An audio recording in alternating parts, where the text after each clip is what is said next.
Hello everyone, welcome to stock market training. हमने हमारे पिछले वीडियो में सीखा higher the LIM and ROA better the bank. ROA shows efficiency of a bank.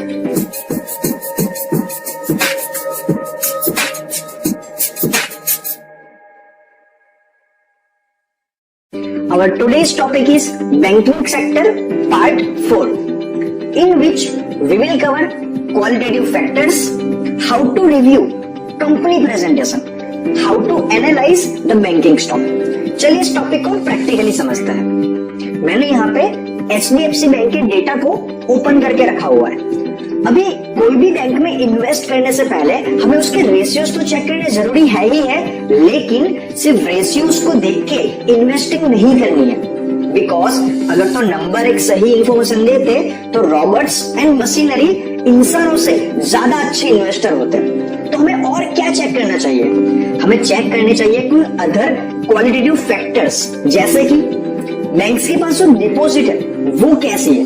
कहीं ऐसा तो नहीं है कि बैंक के पास 1000 रुपए है और 2-3 अकाउंट होल्डर के अकाउंट में ही 1000 रुपए है, तो अगर उसमें से एक अकाउंट होल्डर भी अपना पैसा विड्रॉ कर देगा तो बैंक के डिपॉजिट में प्रॉब्लम हो जाएगी।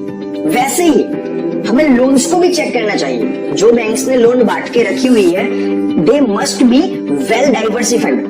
कहीं ऐसा तो नहीं है कि बैंक ने एक ही सेक्टर के अंदर सारी लोन दे दी है और इस साल वो सेक्टर मंदी में चला गया, रिसेशन में चला गया, तो बैंक्स के बैड लोन्स NPA बहुत ज्यादा बढ़ गया। तो डिपॉजिट की बात करें उसमें भी ऐसा होना चाहिए कि मान लीजिए तो 10 अलग अलग अकाउंट होल्डर्स के अंदर एवरेज 100 रुपए होना चाहिए। जो 2-3 डिपॉजिटर अगर तो विड्रॉ भी करे तो भी बैंक के डिपॉजिट में कोई प्रॉब्लम ना है। And similarly in the loans as well, loan हमें सारे सेक्टर्स में डिस्ट्रीब्यूट करनी चाहिए। Retail, small, agri, auto, corporate, housing, personal loan, जितने डिफरेंट सेक्टर्स में हमने लोन को दिया होगा उतनी ही बैंक स्टेबल वर्क कर पाएगी।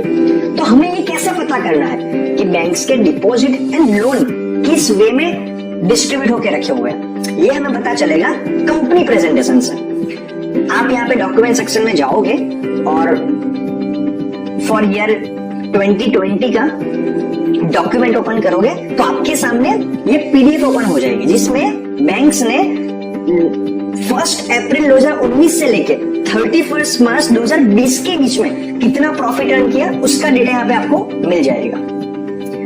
यहाँ पे HDFC बैंक का पहले पेज के अंदर कंपनी का कंटेंट आ जाएगा, सेकंड पेज में, थर्ड पेज में, और 5वें पेज में बैंक्स कौन कौन से प्रोडक्ट ऑफर करती है आपको उसकी डिटेल में यहाँ पे इंफॉर्मेशन मिल जाएगी कि डिपॉजिट के अलावा बैंक कौन कौन से सर्विस ऑफर करती है। जैसे कि म्यूचुअल फंड्स में वो सेल करती है,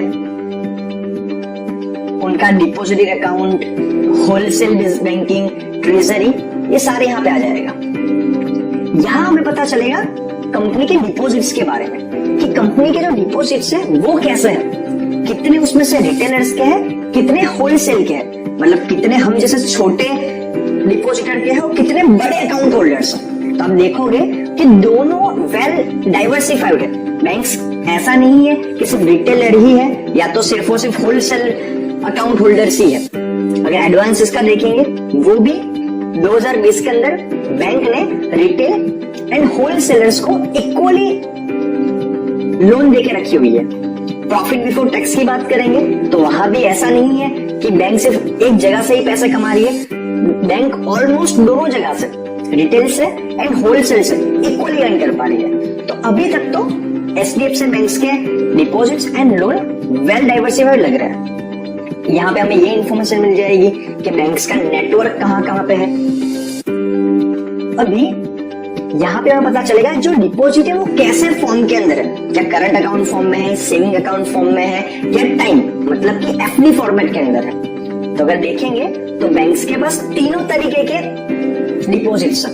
अगर देखेंगे कासा रेशियो तो बैंक का कासा रेशियो भी काफी अच्छा है। और HDFC बैंक के केस में जो सबसे अच्छी बात है वो है एवरेज सेविंग बैलेंस पर अकाउंट, जो 2020 के अंदर अप्रोक्सीमेटली 75 to 80,000 के आसपास है, एंड जो काफी अच्छा कहा जाता है।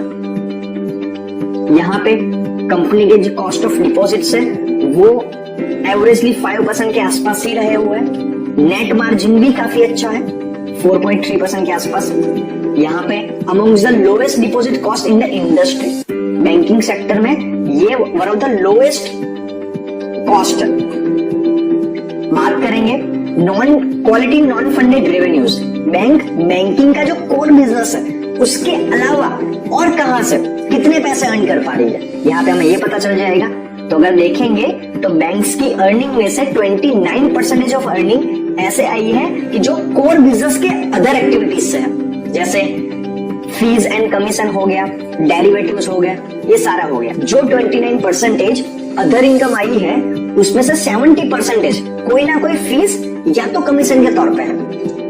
क्रेडिट कार्ड फीस हो गई, रिटेल असेट फी हो गई, banking charges, third party product sale, trade finance, cash management, depository charges, custody charges, इन सबको मिला के बैंक्स 29% के आसपास एक्स्ट्रा अर्निंग कर पा रही है। यहाँ पे लेवरेजिंग टेक्नोलॉजी, बैंक टेक्नोलॉजी का कैसा इस्तेमाल कर पा रही है, 2010 एंड 2020 के डेटा को कंपेयर किया है।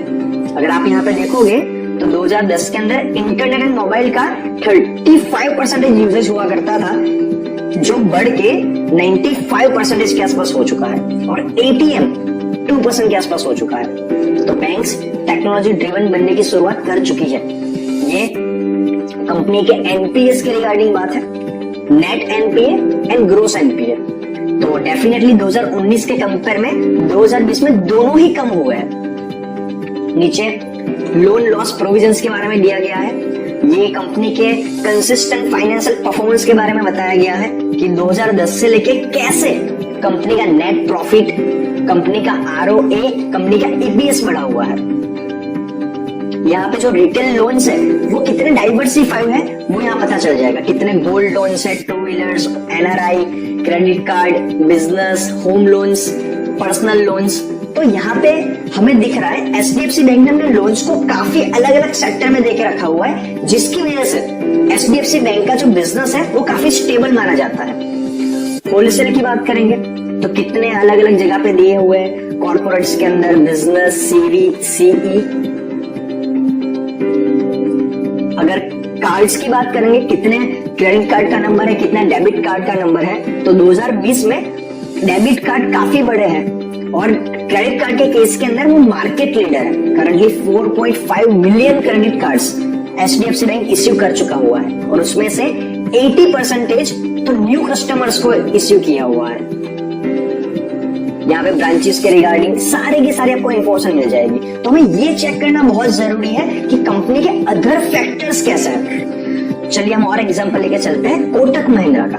डॉक्यूमेंट सेक्शन में जाएंगे और कंपनी प्रेजेंटेशन ओपन करेंगे Q3 2020 के रिगार्डिंग, तो हमें ये प्रेजेंटेशन मिल जाएगी। उसके अंदर भी सिमिलरली जैसे हमने एचडीएफसी बैंक को एनालाइज किया था उसी तरीके से आपको डिटेल में सारी की सारी इंफॉर्मेशन मिल जाएगी। कंपनी के लोन्स, डिपॉजिट कितने वेल डाइवर्सिफाइड है, कंपनी का कासा रेशियो कितना है, कंपनी के अकाउंट में एवरेज सेविंग्स कितनी रहती है, कंपनी का एनपीएस कितना है, कंपनी कार्ड्स के अंदर कितना अर्न कर पा रही है, एक्स्ट्रा इनकम में कितना अर्न कर पा रही है, ए टू जेड इंफॉर्मेशन आपको यहाँ से मिल जाएगी। तो अगर तो आपको कोई ऐसे बैंक मिल जाती है जिसका loan, deposit and other factors भी काफी अच्छे हैं, एंड उसके अलावा उसके रेशियोज भी काफी अच्छे हैं, तो मान लीजिए आपने एक अच्छी बैंक फाइंड कर ली है, और यही आज का आपका होमवर्क है कि आप सारे बैंक्स का PB, CASA, ROE, NPA, NIM, CAR, advances growth, सारे रेशियोज को कंपेयर कीजिए, एंड जो आपको सबसे अच्छी बैंक मिलती है उसमें आप निवेश करने की शुरुआत कर सकते हो। लेकिन उससे पहले हमें एक बहुत इंपॉर्टेंट और भी चीज देखनी है, वो क्या है, क्योंकि ज्यादातर सारी वेबसाइट्स के ऊपर जो भी डेटा अवेलेबल होता है वो एवरी ईयर चेंज होता है। तो मे भी ऐसा हो सकता है कि आपको इस डेटा को देख के ऐसा लग रहा हो कि बैंक काफी अच्छी है, लेकिन पिछले कुछ महीनों के अंदर बैंक में कुछ प्रॉब्लम क्रिएट हुई हो कि जिससे बैंक शायद आपको लॉस दे सकती है। वो आप कैसे चेक कर सकते हो? जाइए न्यूज़, वो आप कैसे चेक कर सकते हो? गूगल पे सर्च कीजिए NPA problems about that company, company के प्रोविजंस कैसे हैं, क्या कंपनी के मैनेजमेंट में रिसेंटली कोई चेंजेस हुआ है, बिकॉज ये सारे फैक्टर्स होते हैं जो बैंक्स को लॉन्ग टर्म पे बहुत ही ज्यादा इंपैक्ट क्रिएट करते हैं। बट एज ऑफ नाउ जितना हमने एनालिसिस किया है उसके अकॉर्डिंगली प्राइवेट सेक्टर बैंक्स के अंदर HDFC bank and Kotak Mahindra bank काफी अच्छी बैंक कही जाती है इन्वेस्टिंग के लिए। लेकिन हमें और भी एक चीज चेक करना जरूरी है कि जिस प्राइस पे हम शेयर को बाय करना चाहते हैं क्या वो फेयर इनफ है या महंगा है या ये सस्ता है, वो हम चेक करेंगे पीई रेशियो से और पीबी रेशियो से। तो आज के वीडियो में हमने सीखा always compare fundamental ratios we have learned before investing, check recent news as well. तो आज के वीडियो में इतना ही, मिलते हैं नेक्स्ट वीडियो में। Thank you very much.